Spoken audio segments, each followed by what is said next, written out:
Good evening friends. आज हम accountancy में फर्स्ट चैप्टर को अगेन कैरी फॉरवर्ड कर रहे हैं। टर्म्स ही थोड़ा सा आज डिफाइन करेंगे आगे, ठीक है। और आज हम विल ट्राई कि एट द एंड ऑफ जितना हमारी टर्म्स खत्म हो जाती हैं, हम कुछ क्वेश्चंस 8-10 क्वेश्चंस जो रिपीटेडली और लास्ट एग्जाम्स में भी पूछे गए हैं, हम वो भी टैकल करेंगे। और मैं नहीं आंसर दूंगा, इनके आंसर सर फ्रेंड्स आप खुद ही दोगे। So let's get started. Last time हमने क्या किया था, हमने एसेट्स किए थे, ठीक है। हमने एक जल्दी से हम बहुत जल्दी से उसको समराइज और रिवाइज भी कर लेते हैं। हमने बोला था एसेट्स क्या होते हैं। एसेट्स होते हैं जो हमें they are not meant for sale, जो हमें आज फायदा देते हैं, हमारी ऑपरेशनल एफिशिएंसी इंक्रीज करते हैं और हमें कल भी बेनिफिट्स रीप करने का हमें पूरा मौका देते हैं। हमने बोला था एसेट्स कितने टाइप के होते हैं। सबसे पहले हमने बोला था करंट एसेट्स होते हैं। जल्दी से हम रिवाइज कर लेते हैं पिछला वाला, ठीक है। नॉन करेंट्स में हम नॉन करेंट एसेट्स हमने बोला था होते हैं। उसके बाद हमने इसको फर्दर क्लासिफाई किया था into tangible and intangible assets, ठीक है। तो इसी कॉन्टिन्यूटी में जल्दी से रिवाइज करो। करंट एसेट्स क्या होते हैं, जिनका रियलाइजेशन विद इन 1 ईयर हो जाए, ठीक है। जैसे हमने रियलाइजेशन का मतलब हमने देखा था क्या होता है, जिसको हम जल्दी से जल्दी कैश में कन्वर्ट कर लें या जिसको लिक्विडेट कर लें, ठीक है। हमने बोला था क्या होते थे हमारे पास करंट एसेट्स। हमने बोला था कैश इन हैंड, बैंक में जो कैश है हमारे पास। हमने बोला था हमारे पास जो प्रीपेड एक्सपेंसेस हैं, ये हम सब कुछ लास्ट लेक्चर में काफी डिटेल में एग्जांपल लेके कर चुके हैं। या बिल्स रिसीवेबल है ना, हमने ये देखा था। हमने बोला था कुछ ऐसे चीजें जिनकी अभी पेमेंट आनी हमें बाकी है। जैसे हमारे पास हमने कुछ गुड्स तो दे दिए हैं, बट हाँ किसी ने हमारे पेमेंट अभी करनी है। जिसने करनी है हमने बोला था उसको हम बोलते हैं डेटर्स, जिन्होंने हमारी पेमेंट करनी है। इनफैक्ट उसके बाद सेकंड में हमने किया था non current assets. Non current assets में हमने देखा था प्लांट मशीनरी, देन हमारा फिक्सचर्स फर्नीचर, जो इमीडिएटली मतलब विद इन 1 ईयर हम उसको जल्दी से जल्दी लिक्विडेट या कैश में कन्वर्ट नहीं कर सकते हैं। फर्दर हमने देखा था एसेट्स फर्दर क्लासिफाई होते हैं टैंजिबल एसेट्स में और इनटैंजिबल एसेट्स में। टैंजिबल एसेट्स हमने बोला था वो होते हैं जिनको हम टच कर सकते हैं। कौन कौन से, जैसे हम प्लांट मशीनरी या हमारे पास फर्नीचर लगा हुआ है, ठीक है। इसके साथ ही हमने एक कंसेप्ट भी देखा था। वो कंसेप्ट क्या बोलते हैं, उस कंसेप्ट को हमने देखा था डेप्रिसिएशन, है ना। हमने देखा था डेप्रिसिएशन क्या होती है।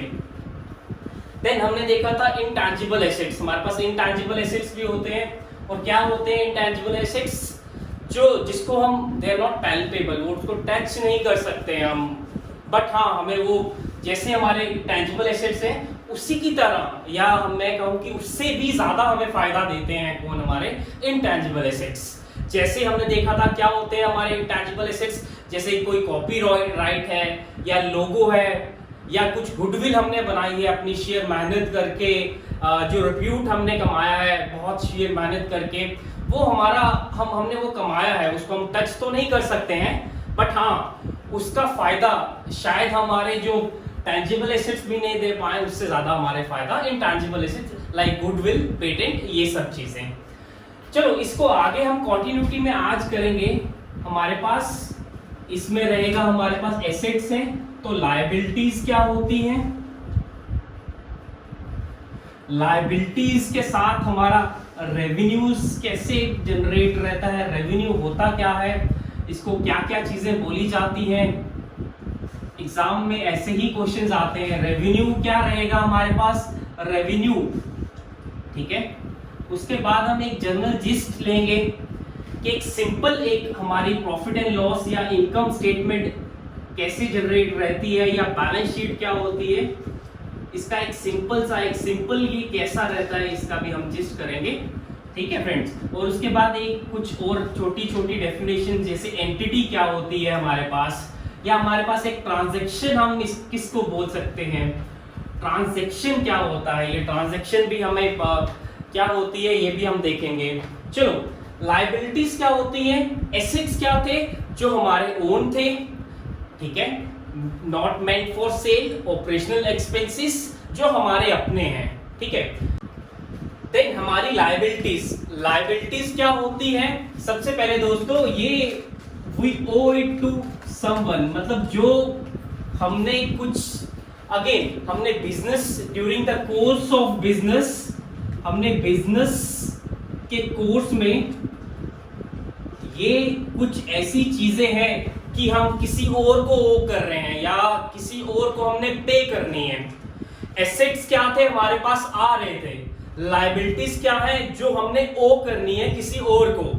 अब जैसे हमारे पास एसेट्स को हमने क्लासिफाई किया था, करंट एसेट्स और नॉन करंट एसेट्स, क्या इसकी क्लासिफिकेशन के बेसिस क्या थे, हाँ, जो जल्दी रियलाइज हो सकता है विद इन 1 ईयर, और जिसको रियलाइजेशन में मोर देन 1 ईयर लगेंगे।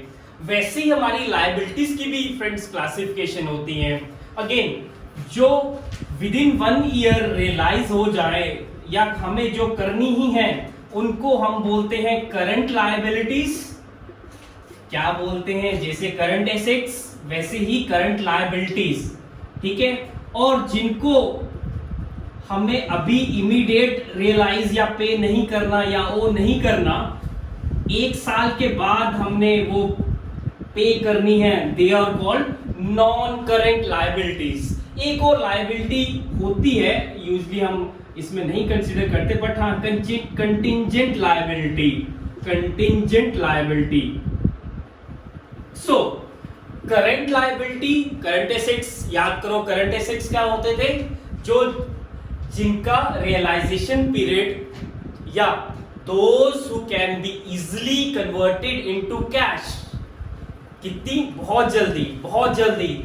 वैसे ही अब वही डेफिनेशन का मैं एक्सटेंशन करता हूं, तो मेरी करंट लायबिलिटीज क्या होंगी, हाँ, जिनको मैंने बहुत जल्दी विद इन 1 ईयर या बहुत जल्दी मैंने अभी उसको पे ऑफ करना ही करना है। जैसे देखिए फ्रेंड्स, कुछ एग्जांपल्स लेते हैं, जैसे सैलरी आउटस्टैंडिंग या रेंट आउटस्टैंडिंग, या किसी को किसी से हमने उधार पे पैसा उठाया है, उसके पैसे देने हैं, ठीक है। और भी बहुत सारी चीजें ऑपरेशनल में, जैसे हमारे इलेक्ट्रिसिटी बिल हो गए हैं, हमने लोन उठाया है बहुत बड़ा, है ना, वो तो हमने आहिस्ता आहिस्ता करके देना है, बट इमीडिएटली हर महीने उसका इंटरेस्ट तो सर्व करना ही है। सो इंटरेस्ट क्या है, वो तो करना ही होगा, इंटरेस्ट पेएबल। ये क्या चीजें हैं, अब ये सारी चीजें आपको ध्यान से देखनी है कि होती क्या है। सैलरी आउटस्टैंडिंग, हाँ, आपने वर्कर्स हैं, एम्प्लॉयज हैं, आपने उनकी सर्विसेज ले ली है, सैलरी देनी है उनको, हाँ देनी है, दैट इज आउटस्टैंडिंग। तो ये आपके लिए क्या है, एक लायबिलिटी है। लायबिलिटी मतलब you owe it to them, आपको उनको देना ही देना है during the course of business. Yes, किस लिए देना है, हाँ, वो आपके लिए काम कर रहे हैं और इस बिजनेस एक्टिविटी के लिए काम कर रहे हैं, तो you owe it to them. Salary outstanding है। रेंट, हाँ, किसी चीज का रेंट है लिया है, वो आउटस्टैंडिंग है। किसी, अच्छा ये देखिए, बार बार चीजें ये रिपीट होती रहेंगी। डेटर्स क्या होते हैं, हमने करंट एसेट्स में लिखा, जिन्होंने आपको पैसे देने हैं, और क्रेडिटर्स क्या होते हैं, जिनको आपने पैसे देने हैं। तो दोनों चीजों को डिफरेंशिएशन, जिन्होंने आपको पैसे देने हैं उनको बोलते हैं, उनको हमने बोला उनको बोलते हैं डेटर्स, और जिनको आपने पैसे देने हैं दे आर योर क्रेडिटर्स। हाँ, अगेन पैसे आपको देने हैं, एक महीने का कूलिंग ऑफ पीरियड मिल गया या 2 महीने का मिल गया, ज्यादा, इससे ज्यादा तो कोई पैसे देगा नहीं, मतलब इतना टाइम तो देगा नहीं। सो हाँ, जल्दी जल्दी आपको पैसे देने हैं, इसलिए हमने इसको किस में क्लासिफाई कर दिया, current liabilities. Then interest payable, interest payable आपने लंबा लोन लिया है, एक्सपेंशन के लिए लिया है, कि कुछ भी अपनी एक्टिविटीज मीट करने के लिए लिया है, बट उसका इंटरेस्ट तो हर महीने आपको सर्व करना ही पड़ेगा। सो हर महीने सर्व करना है, इसलिए आपने इसको किसमें क्लासिफाई किया, करंट लायबिलिटीज में। So these are your current liabilities. वैसे ही नॉन करंट या फिक्स्ड लायबिलिटीज क्या होंगी फिर? फिक्स्ड लायबिलिटीज है जैसे आपने बैंक से कोई टर्म लोन ले लिया है, उसका लंबा पीरियड है 5 साल 10 साल, है ना, वो तो आहिस्ता आहिस्ता करके आप वो आहिस्ता आहिस्ता चुकाते रहोगे, इमीडिएटली आप पे उस पर उसका कोई बर्डन नहीं है, आहिस्ता आहिस्ता वो। So those liabilities which are not incumbent, हम बोलते हैं कि एकदम से आपको प्रेशर नहीं है, आहिस्ता आहिस्ता लॉन्ग, आफ्टर 1 ईयर, लंबा टाइम स्पैन होता है 5 साल का 10 साल का, कोई भी टर्म लोन अगर मैं बैंक से लेता हूं तो। So these are my liabilities, these are my assets. ठीक है, ये हमारे पास एक और टाइप ऑफ लायबिलिटी होती है जिसको हम कंटिंजेंट लायबिलिटी बोलते हैं। एज द नेम सिग्निफाइज, कि नाम से ही पता चलता है, कंटिंजेंट मतलब एज नॉर्मल कोर्स में ये आपकी लायबिलिटी नहीं है, आपको देना नहीं है कुछ, बट इट मे हैपन कि कुछ ऐसा एक्सीडेंट या कुछ ऐसे इवेंट हो जाए जिसकी वजह से आपको अब वो लायबिलिटी बन गई है। से मैं एग्जांपल बोलता हूं कि during my course of business मेरा कोई कोर्ट में केस लग जाता है, या मेरी बिजनेस की वजह से या मेरी फैक्ट्री की वजह से कोई केस लग जाता है। अगेन ये हमारे नॉर्मल कोर्स में तो बिल्कुल नहीं था, ये लायबिलिटी तो थी नहीं, बट हाँ अब जब मैं कोर्ट में रेगुलर लॉयर की फीस होगी या डीलिंग प्रोसीडिंग्स होंगी, मेरा गाड़ी का खर्चा होगा, वो सब क्या होगा, मुझे तो अपने पॉकेट से ही शेयर करना पड़ेगा। सो क्या है, लाभ देना पड़ रहा है। नॉर्मल कोर्स में तो बिल्कुल नहीं था, बट क्या हुआ, एज इवेंट्स में ऑकर, कुछ ऐसी इवेंट्स हो सकती हैं जिसकी वजह से हमारी ये कंटिंजेंट हो जाए, मतलब एज द नेम सिग्निफाइज, कभी किसी इवेंट की वजह से। सो लायबिलिटीज वी ओwe टू समवन, जो हमने देना ही देना है। एसेट्स जो हमारे अपने हैं। करंट में ये सब चीजें, आगे नॉन करंट, ठीक है, विद इन 1 ईयर नहीं, लंबा टाइम स्पैन। एंड थर्ड एक और होता है जिसको हम बोलते हैं कंटिंजेंट लायबिलिटी। ठीक है, आई गेस ये सब हमारा क्लियर हो गया है। अच्छा, अगर ये सब हमारा क्लियर हो गया है दोस्तों, तो चलो आगे चलते हैं और देखते हैं कि ये सब चीजें कहाँ यूज होने वाली है हमारी। अभी हम इस क्लास के एंड में कुछ क्वेश्चंस भी देखेंगे that will boost your confidence कि जो हम कर रहे हैं वो रेलेवेंट भी है कि नहीं, और पेपर में आ भी रहे हैं या हम ऐसे ही कर ही जा रहे हैं। तो at the end of this class हम कुछ पेपर्स देखेंगे that will boost your confidence. ठीक है, एक जनरल सी चीज मुझे बताना, एसेट्स क्या है, एसेट्स क्या है जो मेरे अपने हैं, लायबिलिटीज क्या है जो मुझे देनी है। तो एक साउंड बिजनेस अगर आप चला रहे हो उसके लिए क्या होना चाहिए, डेफिनेटली आपके एसेट्स आपकी लायबिलिटी से तो ज्यादा होने चाहिए। अगर मेरे पास 10 रुपए है और मुझे 15 रुपए हर महीने देने हैं, तो वो बिजनेस तो बहुत ज्यादा देर सरवाइव कर नहीं पाएगा। ऐसे ही बहुत ऑर्गेनाइजेशंस और बहुत बिजनेसेस बंद भी हो जाते हैं क्योंकि उनकी आउटस्टैंडिंग लायबिलिटीज, ठीक है, ड्यू टू सम, वो क्या क्या फैक्टर्स होते हैं वो हम आगे during the course of our lectures हम देखेंगे। बट करंट योर एसेट्स, मैं करंट नहीं बोल रहा हूँ, assets should always exceed your liabilities. ठीक है, अब इसी के उसमें हमारे पास एक और कुछ चीजें हैं वो हमने देखनी है। अच्छा सर, रेवेन्यू देखना है हमने, रेवेन्यू क्या होता है, रेवेन्यू क्या है, अब इसी में देखना एक बेसिक जिस्ट दूंगा मैं। प्रॉफिट एंड लॉस स्टेटमेंट जिसको हम बोले जाता है, या पोजीशन स्टेटमेंट, ये बहुत सारी अलग अलग नाम से आता है, आप पेपर्स में आपको सारे ही नाम याद होने चाहिए। पोजीशन स्टेटमेंट या इनकम स्टेटमेंट। देखिए मैंने थोड़ा सा लास्ट टाइम, अगर आप मेरी वीडियो जिन्होंने नहीं देखी, हम लिंक डिस्क्रिप्शन में प्रोवाइड कर देंगे, आप प्लीज वो वीडियोस भी देखना। हमने रेवेन्यू एक बेसिक देखा था, हम थोड़ा और देखते हैं क्योंकि इन डिटेल यूज होता है ये। अच्छा, रेवेन्यू क्या होता है, देखिए मैं एक मार्कर बना रहा हूं, ठीक है, मार्कर बनाया मैंने, ठीक है, इसको सेल किया से 20 रुपए में, बहुत सिंपल सा एग्जांपल है फ्रेंड्स, देखना, 20 रुपए में सेल किया, ठीक है। तो हमने लास्ट टाइम भी किया था, रेवेन्यू क्या होता है, रेवेन्यू क्या है, ये आपकी सेल है। किस किस नाम से पेपर में पूछा जाता है फ्रेंड्स, टर्नओवर, सेल, ठीक है। और एक और चीज आपको फिर पेपर में पूछ सकते हैं, इनको हम हमेशा बोलते हैं टॉप लाइन। अब इसको टॉप लाइन क्यों बोला जाता है वो हम देखते हैं। हमने एक मार्कर बेचा 20 रुपए का, ठीक है।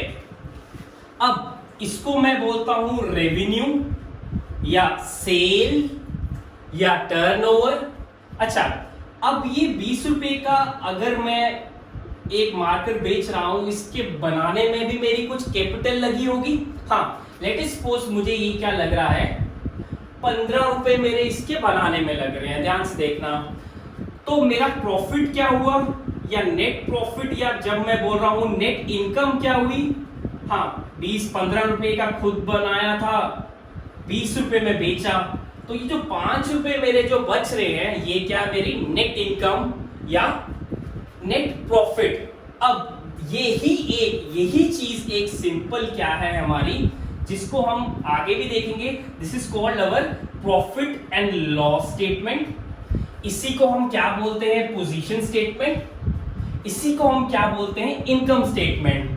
क्योंकि बात एक मार्कर की नहीं होगी जब आप मैन्युफैक्चर करोगे, ठीक है। आप यही से मैं बोलता हूं 100 मार्कर्स मैंने बेचे हैं 2000 के।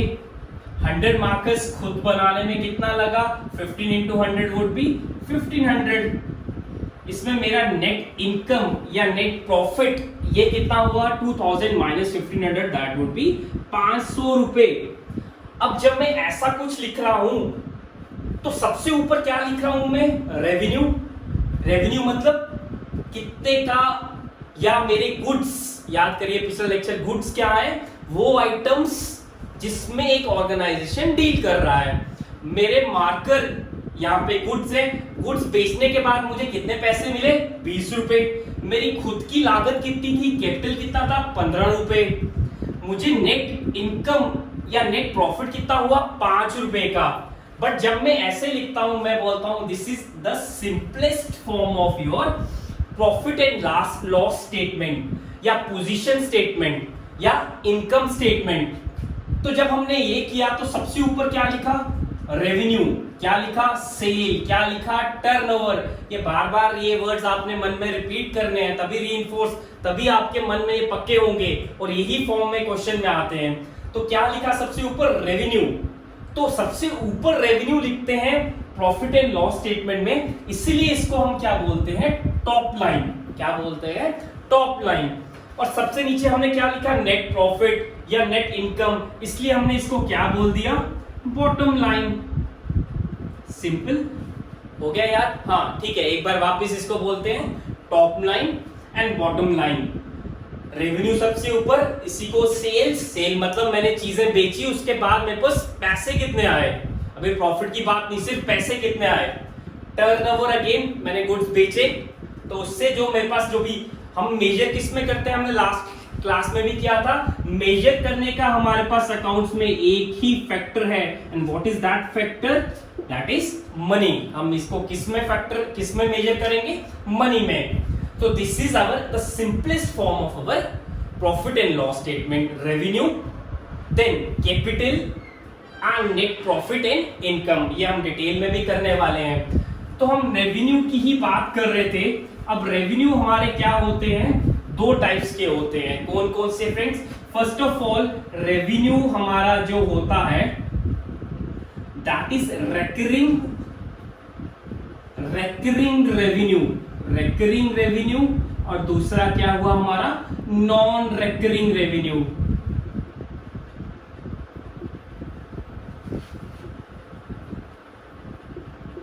अच्छा, as the name signifies, recurring मतलब बार बार।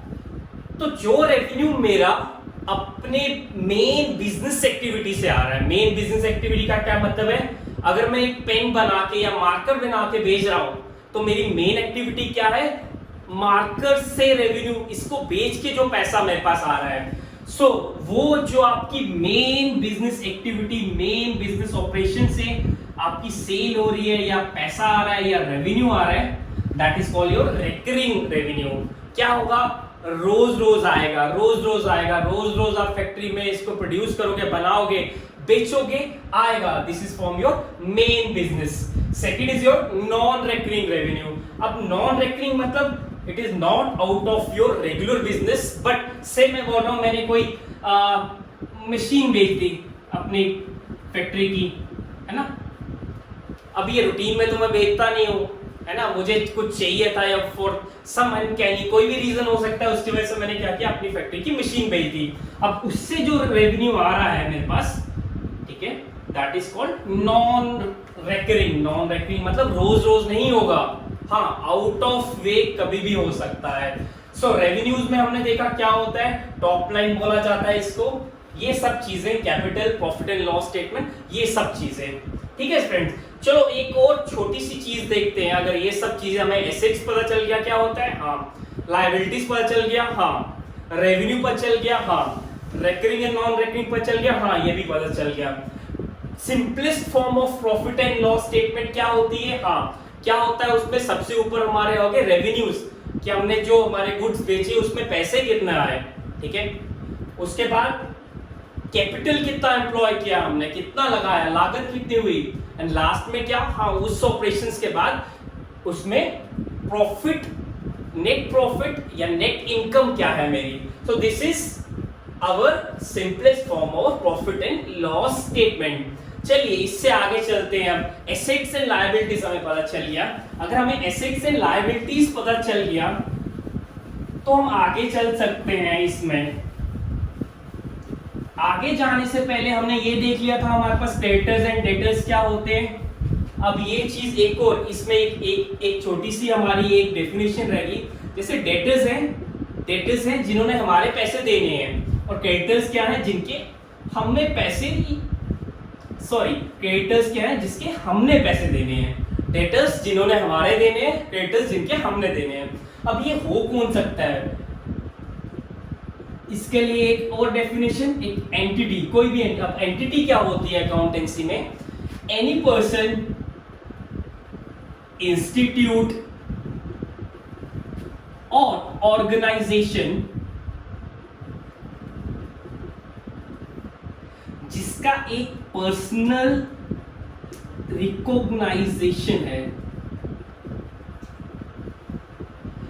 दैट मीन्स एक पर्सनल स्टैंड कर सकता है। जैसे Ram is a person, Ram is a entity, Ram debtor हो सकता है, ठीक है।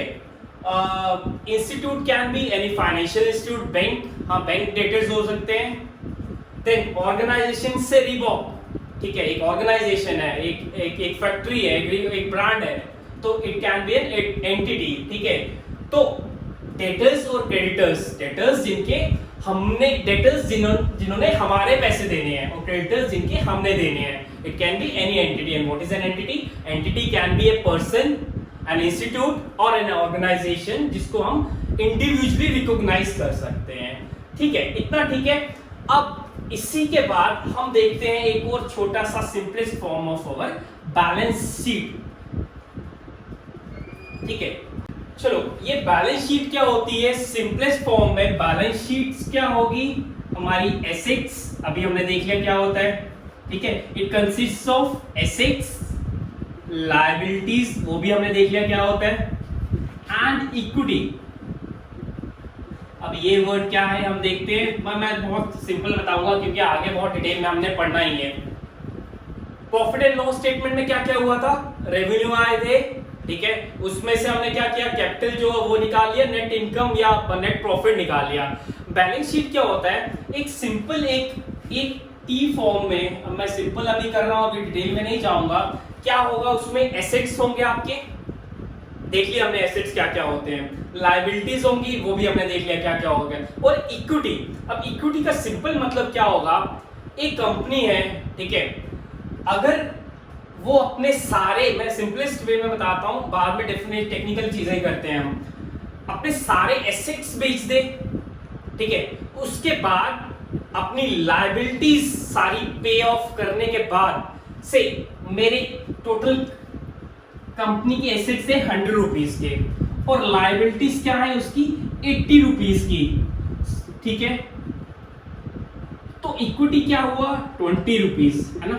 चलो इसको देखते हैं। अगर एक कंपनी ठीक है, अपने एसेट सारे बेच के लायबिलिटी पे ऑफ करके जो उसके पास बच जाता है दैट इज उसकी इक्विटी। इक्विटी मतलब जो उसने खुद से लगाया है। अगेन इसको अगर मैं स्टेटमेंट में लाना चाहूं तो स्टेटमेंट्स क्या होते हैं आपकी, एसेट्स किसके बराबर हैं हमारे, लायबिलिटी प्लस इक्विटी। ठीक है, एसेट्स हमारे किसके बराबर हैं, एसेट्स मतलब हमने, अब देखो इसको, एसेट्स मतलब हमने टोटल जो क्रिएट किया, हमारा टोटल पैसा कितना लगा, से 100 रुपीज लगा। ठीक है, उसमें अब देखिए एक सिंपल टर्म में, अगर 100 रुपए में मेरा बिजनेस स्टार्ट हो रहा है तो उसमें 100 रुपए में क्या होगा, कुछ मेरे अपने पैसे होंगे और कुछ मैंने बाहर से लिए होंगे। तो जो मेरे अपने पैसे हैं उसी को हम इक्विटी भी बोलते हैं, और लायबिलिटी क्या है, जो मुझे देनी है, जो मैंने बाहर से ली है। तो इसी का प्रेजेंटेशन जब हम करते हैं बैलेंस शीट में, इसको, ठीक है, इन्हीं का रिप्रेजेंटेशन जब करते हैं हम बैलेंस शीट में, ठीक है, एसेट्स, लायबिलिटी एंड इक्विटी, ठीक है, they are represented in our balance sheet. जैसे एक टी फॉर्म में होता है, यहां पे मैं एसेट्स लिख देता हूं, ठीक है, एसेट्स में सारा मेरा प्लांट, मशीनरी, वो सब चीजें जो हमने पढ़ी हैं। यहाँ पे हम लायबिलिटी लिख देते हैं, लायबिलिटी में वो सब चीजें जो हमने ओ करनी है, और नीचे क्या है हमारी, एक इक्विटी। इक्विटी में कुछ बड़ी कुछ चीजें होती हैं, जैसे पेड अप कैपिटल कुछ चीज होती है, या रिटेन अर्निंग होती है, वो हम देखेंगे क्या होती हैं। ठीक है, so again this is again, जैसे हमने देखा था, simplest form of our profit and loss statement, this is our simplest form of our balance sheet, जिसमें क्या क्या चीजें होंगी, एसेट्स होंगे, लायबिलिटीज होगी और इक्विटी होगी। इक्विटी अब सिंपलेस्ट टर्म में होगा जो खुद से शेयर, खुद से हमने पैसा लगाया हुआ है। सो आज के लेक्चर्स में हमने क्या किया, एसेट्स हमने कर लिए थे, लायबिलिटी हमने देख ली क्या होती है, किस टाइप की होती है, रेवेन्यू हमने देख लिया क्या होते हैं, क्या बोला जाता है उसको, टॉप लाइन बोला जाता है, बॉटम लाइन किसको बोला जाता है, सिंपलेस्ट वे ऑफ रिप्रेजेंटेशन क्या होते हैं, एक एंटिटी क्या चीज होती है, प्रॉफिट एंड लॉस स्टेटमेंट क्या होती है, और बैलेंस शीट का सिंपलेस्ट फॉर्म में क्या क्या चीजें आती हैं, एसेट्स आते हैं, लायबिलिटीज आते हैं और इक्विटी आती है। ठीक है, ऑन द बेसिस ऑफ जितना अभी तक हमने पढ़ा है, let us take a few questions that are asked repeatedly in your examinations. ठीक है, हम कुछ क्वेश्चंस कर लेते हैं, यहीं से हम देख के करते हैं। जैसे सबसे पहले मेरे पास क्वेश्चन है, the long term assets that have no physical existence but are rights are called. Friends देखना, मुझे बताना इन सब में से क्या होता है, लॉन्ग टर्म एसेट्स इनमें से क्या है, जिनका फिजिकल एग्जिस्टेंस तो नहीं है बट दे हैव राइट्स। ठीक है, तो क्या चीज की बात कर रहा है, फिजिकल एग्जिस्टेंस नहीं है क्या है, ये एसेट्स है, और जिनका एसेट्स, जिनका फिजिकल एग्जिस्टेंस नहीं होता, हमने देखा था क्या होते हैं, they are called intangible assets. ठीक है, तो हमें क्या पूछा है, यही चीजें हमें ऑप्शन में दी हुई हैं, दे करंट एसेट्स ऑप्शन में आ गया है, फिक्स एसेट्स दे दिया है इसने ऑप्शन में, या इंटेंजिबल एसेट्स दिया है, तो हमें पता चल गया, तो ये तो वही होते हैं, क्या होते हैं, इंटेंजिबल एसेट्स। क्वेश्चन में वापस रिपीट कर रहा हूं, लॉन्ग टर्म एसेट्स जिनका फिजिकल एग्जिस्टेंस नहीं है, तो हमने तो पहले ही देख लिया था, एसेट्स में जिनका फिजिकल एग्जिस्टेंस नहीं होता उनको हम क्या बोलते हैं, इंटेंजिबल एसेट्स। ठीक है फ्रेंड्स, ये लास्ट टाइम पूछा गया था। Next question is the assets that can be converted, देख लीजिए वही चीजें आ रही हैं, the assets that can be converted into cash with in a short period. ठीक है, तो शॉर्ट पीरियड में हमारे पास ऑप्शंस हैं, ऑप्शंस की वैसे मुझे जरूरत नहीं है, करंट एसेट्स पूछ रहा है, फिक्स एसेट्स बोल रहा है, इंटेंजिबल एसेट्स पूछ रहा है, तो हमें पता है दोज एसेट्स जिनको हम एक बहुत शॉर्ट पीरियड में, शॉर्ट ड्यूरेशन में कन्वर्ट कर सकते हैं, they are called our current assets, है ना, ये तो हमने कर लिया, हमने 2-3 बार हमने रिवाइज भी कर लिए। ठीक है, next is patents, copyrights and trademarks, these are called, हमने ये भी देखा था क्या होते हैं ये, पेटेंट्स, ट्रेडमार्क्स, एक बार अगर नहीं किसी ने देखा तो पिछला वीडियो देख सकता है, या कॉपीराइट्स, ये क्या है, ऑप्शंस है मेरे पास करंट एसेट्स, ऑप्शंस है मेरे पास फिक्स्ड एसेट्स, ऑप्शंस है मेरे पास इंटैंजिबल एसेट्स, और फोर्थ ऑप्शन है मेरे पास दे आर अवर इन्वेस्टमेंट्स। ठीक है, तो हमने देखा था पेटेंट्स, ट्रेडमार्क, किसी का कॉपीराइट, किसी का लोगो, ये सब क्या, किसी का गुडविल, ये सब क्या चीजें हैं, these are our what, these are, ये तो हम टैक्स थोड़ी ना कर सकते हैं, these are our intangible assets. ठीक है फ्रेंड्स, ये भी आप कर सकते हैं। Next again, the following is not a type of liability, इनमें से कौन सी ऐसी चीज है जो लायबिलिटी नहीं है? तो ऑप्शंस हैं जैसे मेरे पास, इनमें से आप देखना, बताना मुझे क्या, अगर आज का क्लास आपने अच्छी तरह पढ़ा है तो आप देखना और बताना मुझे इनमें से कैसी ऐसी चीज है जो लायबिलिटी नहीं है। First is what, short term, second is what current, third is what fixed, ठीक है, और लास्ट इज व्हाट कंटिंजेंट, मतलब वो एक तरफ से पूछ रहा है इनमें से कौन सी ऐसी टर्म है जो टाइप ऑफ लायबिलिटी नहीं है। तो अभी हमने देखा करंट लायबिलिटी हाँ होती है, ठीक है, फिक्स्ड लायबिलिटी, हाँ फिक्स्ड लायबिलिटी कौन सी, वही हाँ लॉन्ग टर्म वाली, ठीक है। कंटिंजेंट लायबिलिटी भी हमने देखा कि क्या होता है, जो एज में ऑकर कुछ इवेंट आ जाती है। But short term liability again types नहीं है, इसी की डेफिनेशन के अंदर आती है। So again this was asked पिछले से पिछले एग्जाम में, ठीक है। अगेन ऐसे ही काफी हमारे पास क्वेश्चंस हैं, दोस कैन बी, तो इसलिए मैंने टर्म्स भी वो यूज की, लिक्विडेटेड, रियलाइजेशन, क्योंकि ऐसे ही टर्म्स वो यूज कर रहे हैं। ठीक है फ्रेंड्स, सो आज इतना ही करते हैं। नेक्स्ट क्लास में हम इन सब चीजें तो हमें आ गई, अकाउंटेंसी की डेफिनेशन, देन हम इक्वेशंस करेंगे जो बैलेंस शीट में, या जो इक्वेशंस है जो थोड़ा सा टेक्निकल होने वाला है, बट टर्म्स यही मैं यूज करूंगा। ठीक है, thank you friends, thank you so much.